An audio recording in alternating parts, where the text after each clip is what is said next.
નમસ્કાર દર્શક મિત્રો, એસડી ન્યૂઝ ગુજરાતી ચેનલ પર આપનું સ્વાગત છે અને હું આપની સાથે વૈશાલી પોબારુ કરીશું નજર આજના સમાચાર પર।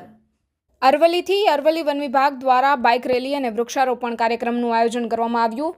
21 માર્ચ 2025ના રોજ આંતરરાષ્ટ્રીય વન દિવસની ઉજવણી નિમિત્તે અરવલ્લી વન વિભાગ મોડાસા દ્વારા વન સંરક્ષણ અને જાગૃતિ ફેલાવવાના ઉદ્દેશ્ય સાથે એક વિશેષ કાર્યક્રમનું આયોજન કરવામાં આવ્યું હતું। આ કાર્યક્રમથી એસ.એમ. ડામોર ડીસીએફ સાહેબના સૂચન અને માર્ગદર્શન હેઠળ યોજાયો હતો। ભિલોડા રેન્જ અને શામળાજી રેન્જના વન વિભાગના અધિકારીઓ અને કર્મચારીઓએ ભાગ લીધો હતો। અરવલ્લી વન વિભાગ દ્વારા એક બાઇક રેલીનું આયોજન કરવામાં આવ્યું હતું, જેમાં વન સંરક્ષણ અને પર્યાવરણ જાળવણીના સંદેશ સાથે જનજાગૃતિ ફેલાવવામાં આવી। બાઇક રેલી ભિલોડા અને શામળાજી વિસ્તારમાંથી પસાર થઈ હતી। આ ઉપરાંત વનોનું મહત્વ સમજાવવા અને પર્યાવરણ સંરક્ષણને પ્રોત્સાહન આપવા માટે વૃક્ષારોપણ કાર્યક્રમ પણ યોજાયો હતો। આ કાર્યક્રમમાં અધિકારીઓ દ્વારા મળીને વૃક્ષારોપણ કરવામાં આવ્યું હતું।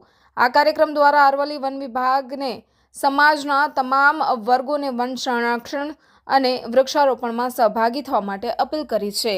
Reporter Jagdish Solanki, SD news Gujarati, Aravalli.